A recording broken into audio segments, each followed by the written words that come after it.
This is Beer in Front, part of the Odd Pods Media Network. Sometimes the beer in front of you is the best one yet. I'll talk about some old school beers that maybe you've forgotten about, some new beers that have the potential to be a classic. I'll also talk to various people around the beer world and get their stories all about beer. That's Beer in Front, and it's coming up now. Welcome to episode 184, the October 23rd edition of Beer in Front. I'm your host, Dave Zalatoris, and Beer in Front is a proud Odd Pods Media Network member. On the show this week, I'll talk with Ray Stout, the executive director of the Illinois Craft Brewers Guild, about the upcoming festival of barrel-aged beers and the Illinois Diversity in Brewing Scholarship. Last week, there were 2 episodes out. I put one on Sober October choices. I had that out last Friday, so catch that if you have time. I'm taking next week off from the podcast. My back is shot. I have some issues with my L4 and L5 vertebrae, and hopefully this week I can get some steroid and pain injections to get this better. That plus a new round of physical therapy makes me think I'm going to be in no shape to sit behind my desk and talk beer. So the next episode of Beer in Front will come out on Tuesday, November 7th, and I'll have a full recap of the Fobab festivities.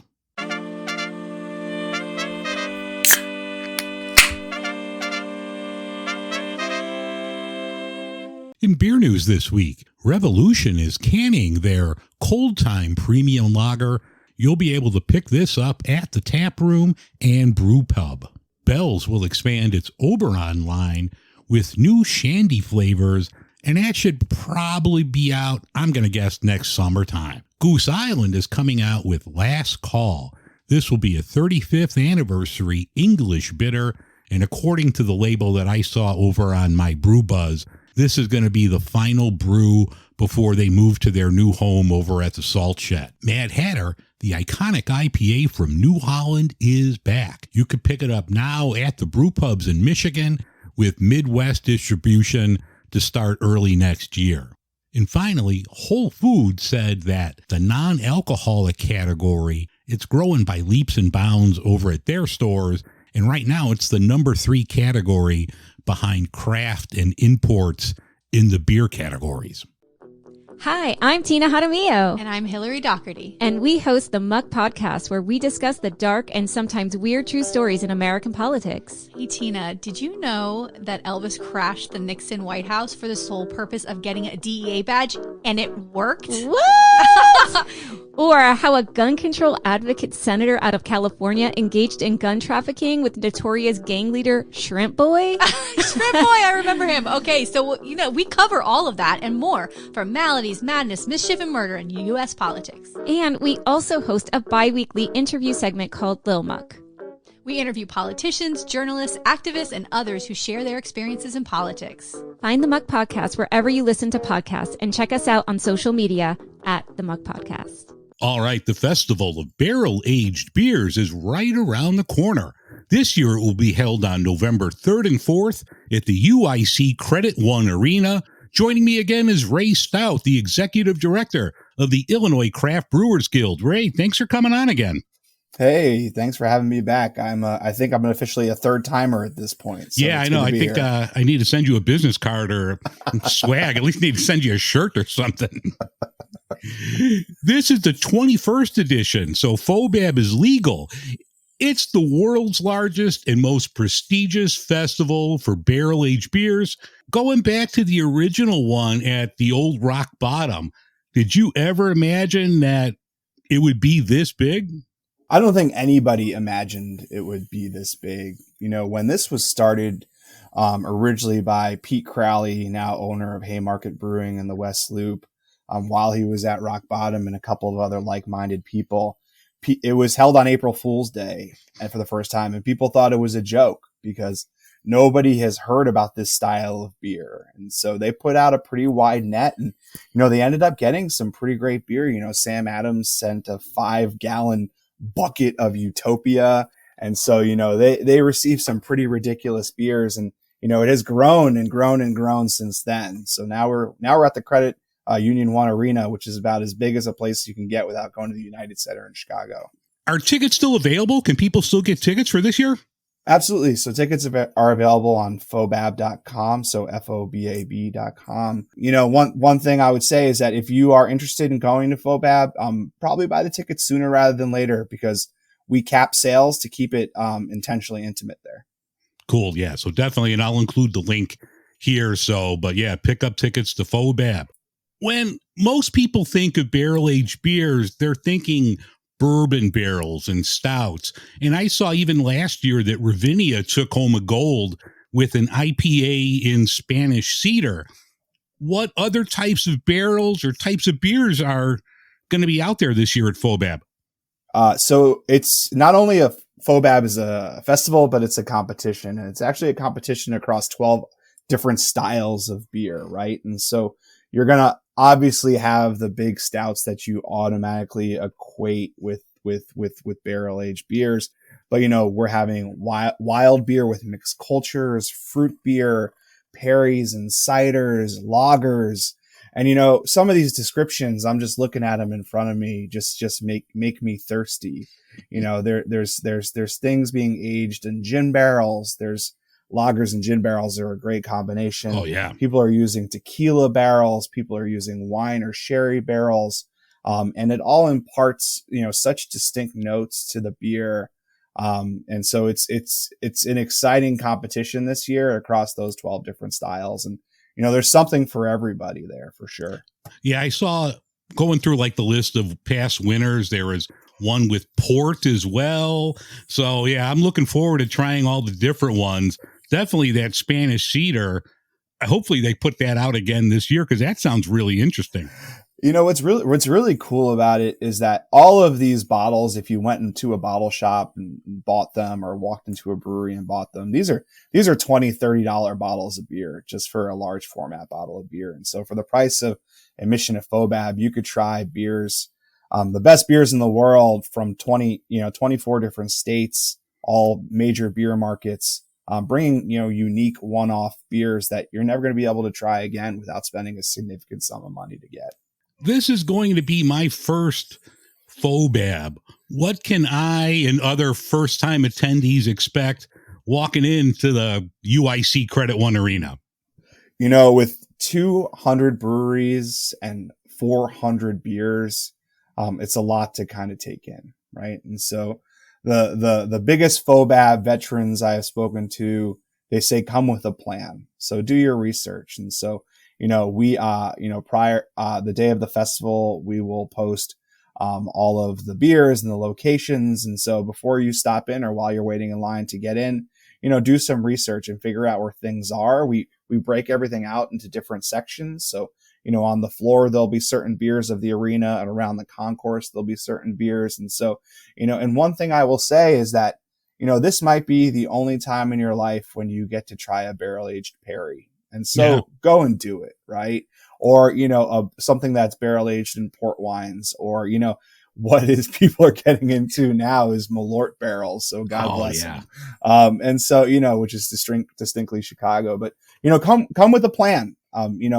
Just don't go to those hype breweries that you know about, because, more often than not, gold medal winners at Fobab are smaller local independent breweries that people have never heard of that are making amazing beer. All right, so I'll have to get my map out and plan out my attack. I see that there's also going to be a lager lounge and a non-alcoholic lounge with the new Revolution hop water. I mean, I think this is going to be good for people to kind of pace themselves and cleanse their palate a bit. Yeah, so the lager lounge is something that we added last year for the first time that people went, absolutely bananas over. And so, we have about 20 breweries bringing some of their best lagers. And so you have an opportunity to kind of go up there, and it creates a different vibe. And I like to say there's, multiple areas in Fobab. There's the arena, which is all barrel-aged beers, many different kinds, but, barrel-aged beers. Then you have the lager lounge, which is kind of like a cool hangout spot where you can kind of sip on a beer, relax, and kind of plan your next steps. And also the NA lounge. And so something that's important about a festival like Fobab, or in beer festivals in general, is hydration, right? You want to be able to take breaks and have a couple of sips of something delicious that maybe is not alcoholic. And Revolution Brewing is sponsoring NA Lounge, which is going to be filled with their new hop water. So it's an exciting time to try something new, and take a little bit of a reprieve from some of the more high alcoholic beverages. Is there going to be food available? Like if people need to, put something else besides a 13% barrel-aged beer in their stomach? Yeah, there's going to be arena food available. So I advise people to stop and eat a hot dog or eat a pretzel and break it up a little bit, but eat before, eat after, spend lots of money in Chicago. We need it. And so it's going to be a great festival for everybody. Now, the UIC Credit One Arena, it's about a 3-minute walk from the Racing Blue Line station. And that's back open. I know earlier in the summer, they were doing some shuttle buses, but I checked the CTA's website out yesterday, and it looks like the station is open, but like you have to use a different entrance. But it's only a quick, 3-4 minute walk from Racine. If somebody's not taking public transportation, is there parking available? And I'm assuming since it's that big of a festival, there's going to be plenty of Ubers and Lyfts around. Without a doubt. And so, we advise people not to drive. It is an alcohol festival. So public transportation is the way to go. We purposely do it close to that Blue Line station at Racine because it is by far the best way to get to the event. Of course, Ubers and Lyfts are going to be available. It's a pretty highly trafficked area right off of 290. So, people, you're going to have no problem getting Ubers or Lyft. Feel free to ride a bicycle. There's going to be plenty of bicycle parking as well. But one thing we are hyper focused on is people getting there safe and people getting home safe. Although I don't know if you want to see me on a bicycle after a bunch of barrel-aged beers.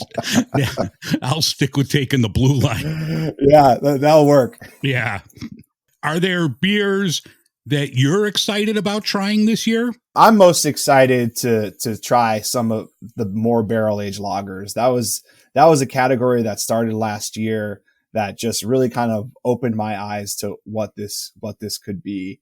Obviously, there's some really great breweries in Illinois and especially the Chicagoland area that I'll of course flock to because they have great barrel programs. But I'm most interested in trying some of these smaller local regional breweries, maybe even some of the out of state breweries that are coming because I most likely won't get another chance to try these beers ever again. Last year, Sun King out of Indiana, I think, took home the most medals. We got to get this back in the state. I don't know. You need to tip the scale or something if you need me to come and throw my thumb on the scale for some Illinois breweries here.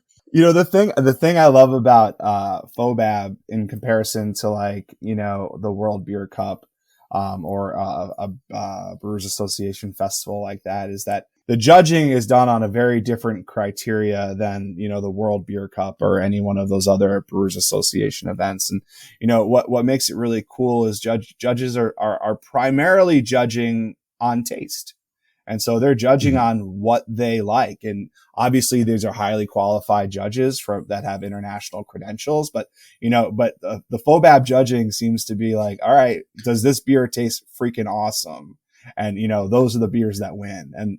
And believe you me, is that every time there is a winner announced, there is almost a stampede to that brewery to try to get that beer that just won. So kind of position yourself strategically during the awards. In addition to Fobab, the Guild just announced yesterday that the Illinois Diversity in Brewing Scholarship is coming back for 2023. That's really cool. What can you tell people about the scholarship? That is one of my favorite things we've been able to accomplish during my time at the Guild. And so this is a scholarship and an opportunity we give out to every year in partnership with the Siebel Institute, to bring underrepresented voices into the brewing space. And so, Blair Turner from Turner House Brewing, which is opening up on the South Side, was one of our recent recipients. Jay Westbrook, who goes by the alias the Black Beer Baron, and as a Simpsons fan, I absolutely love that. But he's done projects with Haymarket Brewing, the Harold's Honey Ale, and Sketchbook Brewing, and so he's kind of a nomad brewer as a past winner. And so to see these folks use these credentials to really improve the diversity and the voices and the perspective of the community is something that's been so empowering to see. And so, you could find out more about our scholarship on illinoisbeer.org. Okay, so definitely check out that, and I'll include that link as well, because that's really cool. And looking at like the press notes, Blair Akins, who I won last year, I believe, that she's going to open a brewery in Bronzeville. So that's really cool also.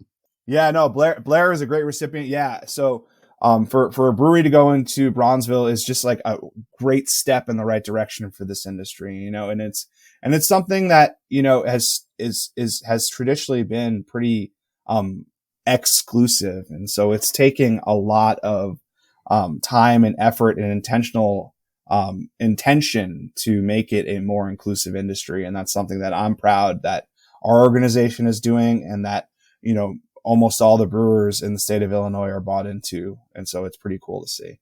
Yeah, I mean, that's awesome. So definitely I'll include links in the show notes for that. Ray, thank you so much for coming on. Before I let you go, is there any kind of like training I need to do for Fobab? Do I need to like run the steps like Rocky? What kind of training do I need to go into for this?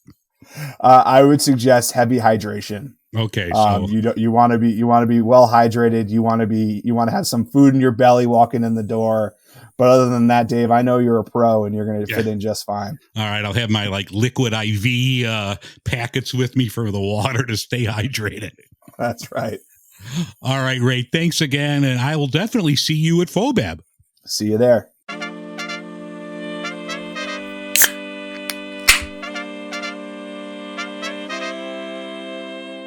Okay, the beer that's in front of me now is from Sketchbook. This is their Skokie location.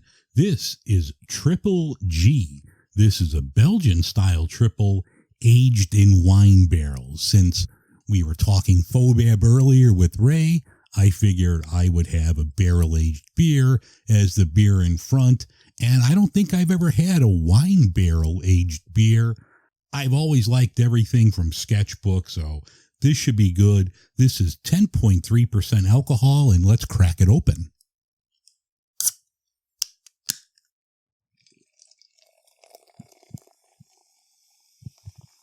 It looks really nice, good amber color, good couple fingers of foam. Smells really good. It's almost a cross between the Belgian yeast, and I do get like a white wine. I'm assuming they aged this in a white wine barrel because the beer doesn't have any like red tannins in it. But yeah, it almost smells like a cross between a Belgian and a white wine. So let me just shut up and have a sip of this. That's really interesting. And in a good way. You do get that Belgian yeast taste there, that juicy fruit gum, but it's very subtle. And I do get some white wine notes out of here. There's a little, you definitely know it's a 10% beer. You get that little alcohol burn at the end. I think this is really good. Yeah, that's excellent. I've never had this. I hope they have some other stuff like this over at Fobab, because I'll definitely be going to the Sketchbook tent if they have some stuff there. But this is really good. Now, I picked this up at my local bottle shop, Bottles and Cans. So if you see this, I would definitely put this one in the cart. Grab yourself some Triple G from Sketchbook. I've gotten away from ramblings on social issues the last year or so on the podcast, but something happened over the weekend that really made me stop and think. Eris Brewery and Cider House released a new cider aged in Malort barrels, and I had to go pick up my order because I ordered one and I wanted to pick it up. On the way there, I saw two families of refugees sitting on the corner of Irving Park and Pulaski, and it made me think, what the hell is wrong with this picture where my dumbass is picking up a $20 bottle of cider while these families are hoping for a couple of bucks from strangers to get food from a gas station? I don't know the answer. Hell, I don't even know what the question is, but there has to be a better way to take care of people than having families of human beings sitting on a corner somewhere in Chicago.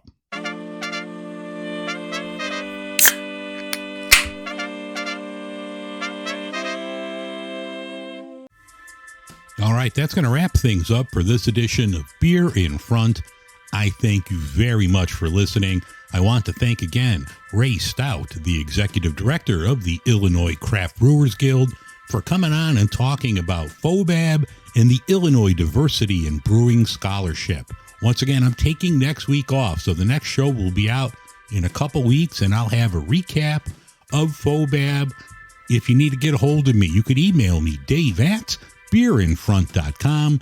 You can find me on all the social media channels at Beer in Front. Have a great couple of weeks. I will talk to you in 2 weeks. And remember, sometimes the beer in front of you is the best one yet. All right, have a good couple of weeks. I'll see you then.